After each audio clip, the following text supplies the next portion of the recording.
Captain Sucrose, I think that's going to leave a mark. The good news for us is that we have attained a good ribbon stage here. Actually, I've almost taken that to the silly string phase, but it'll be fine. Now let's check on the dairy. As soon as your dairy attains bare bubblage, kill the heat, grab your favorite ladle and a pot holder, and follow me. We will temper the hot liquid into the egg mixture. That is, gradually add it so that the egg temperature slowly increases, thus avoiding overcoagulation. Now, once you've slowly whisked in about a third of the mixture, go ahead and pour in everything else. Then, return the mixture to the cooktop.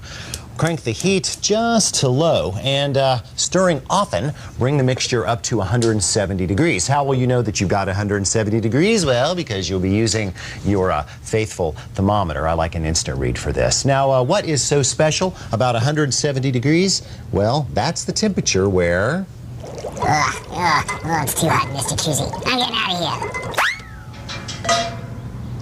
Well, let's just say that at this temperature, salmonella doesn't live here anymore. Now, 170 degrees is also the correct temperature for the amount of protein coagulation that we're looking for in order to have a good stable custard. And without that, we won't have good bubble formation. That would be a bad thing. Now, the reason I'm doing this over low heat is that the slower we heat the eggs, the better the custard will be. So take your time, and your patience will be rewarded.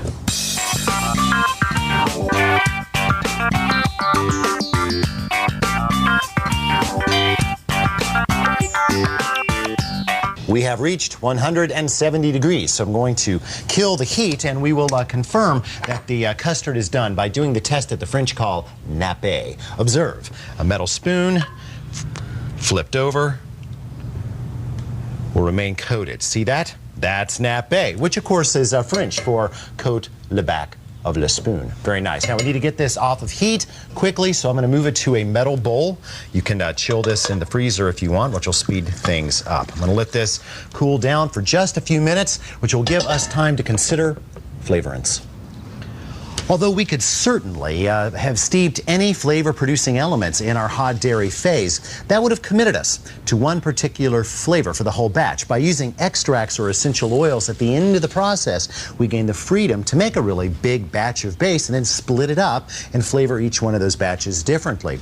Now, the original formula that I quoted you, the 98321, specifically called for 2 teaspoons of vanilla. And I often add vanilla to different bases, even the ones that aren't going to be vanilla flavored. But in this case, I'm going to make my favorite ice cream of all time, mint chip. So I'm going to eliminate the 2 teaspoons of vanilla and replace it with 1 teaspoon of peppermint oil. Now I can do that because oils are typically much, much stronger, more potent in flavor than extracts. They also have the added benefit of containing no alcohol, although they can go rancid on you if you store them improperly. Life's full of trade-offs.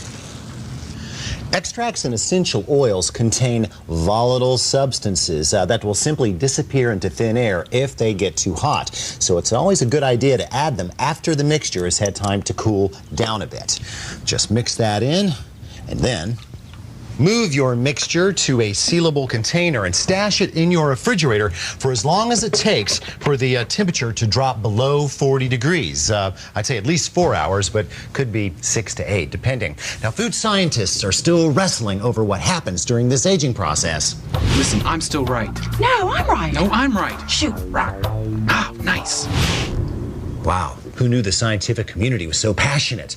There is one thing that we can all agree on, and that is that chilled mixtures freeze faster in the churn than non-chilled mixtures. And that means that they have a finer ice crystal structure, and that means they have a better texture.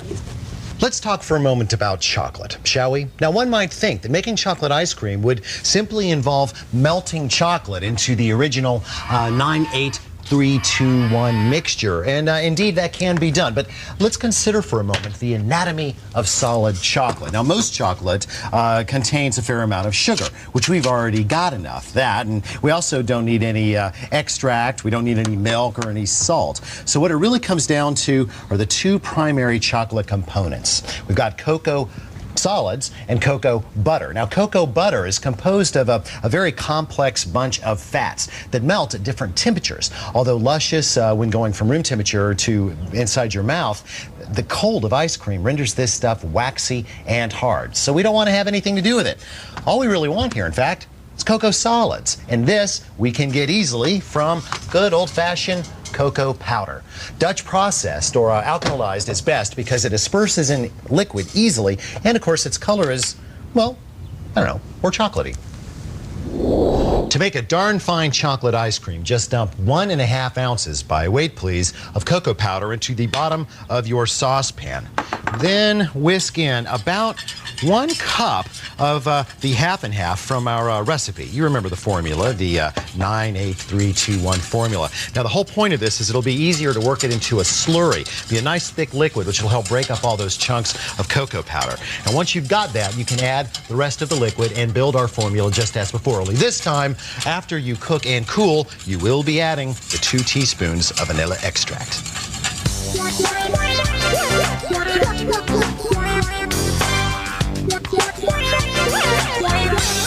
Now that our mixtures have a little age on them and are thoroughly chilled, we are ready to churn. Although hand churns are certainly romantic and nostalgic and capable of cranking out large quantities of goods, I save them for when I've got some extra labor hanging around, you know, like my nephew. Self-contained refrigerated rigs like this can make ice cream all day long. But they've got prices that, well, higher than my first car or my second or third car now that I think about it. So I think they're better suited to small restaurants or ice cream shops. Nope, my choice for everyday churning is still an electric machine that utilizes a liquid-filled core that you park in your freezer overnight.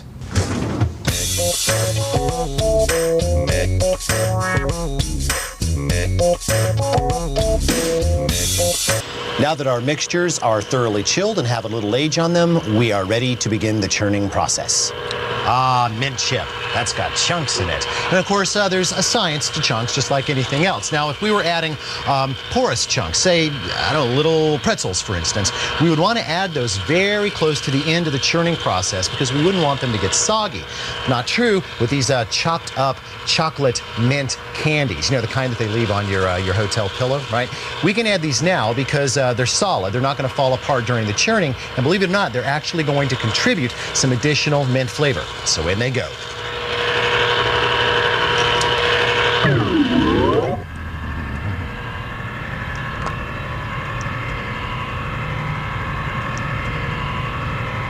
If you are a premium ice cream fan, you're going to want to move your new ice creams to sealable containers and stash them in your freezer for at least 6 to 8 hours so that the ice cream can thoroughly harden.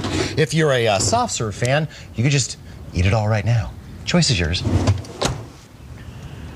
For centuries now, man has been building devices to deliver ice cream into his bowl. The problem is most of them don't work that well. Gadgets such as this guy, this scoop that's got the little button thing in the back so that it'll push the ice cream out of the scoop. It's cute, but it's also almost useless because you can hardly ever get the ice cream up into the scoop. Same could be said for dishers. Now, dishers have a lot of different applications. It's got kind of a little sweeper that kind of wipes things out of the bowl at the pull of a handle, and it's really good for things like mashed potatoes. But because of the shape of the scoop and the handle, not so good for ice cream. Spades, that's a completely different school of ice cream delivery device, and these work great if you're working a really big container or if you're trying to fold solid ingredients, chunks, into softened ice cream. Not so good for trying to get scoops out of smaller containers. For that, you want something with a much smaller scoop head, like this guy right here. Now, this has got a really interesting leading edge, which acts almost like a knife to cut into the ice cream. Looks kind of like Pac-Man.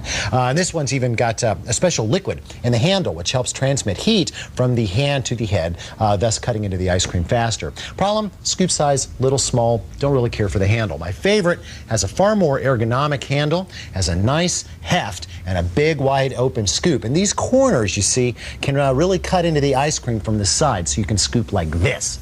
Vanilla, a little taste of the tropics.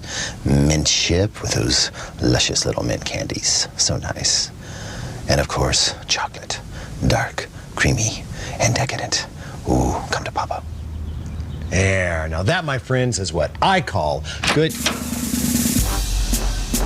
So, Mr. Brown, We've had reports of suspicious and potentially dangerous substances here in your kitchen, so we're going to have to confiscate these containers pending further investigation by the National Dessert Board. National Dessert Board. We'll send the containers back via mail. Have a nice day. Well, I hope that we've inspired you to take your passion for premium ice cream into your own hands. Using a simple, easy-to-memorize formula, you will save dollars a pint and keep yourself in a constant supply of some of the best eats on the planet. But unless you want to see it all disappear, you might want to, I don't know, put it on lock and get some drapes or something. See you next time.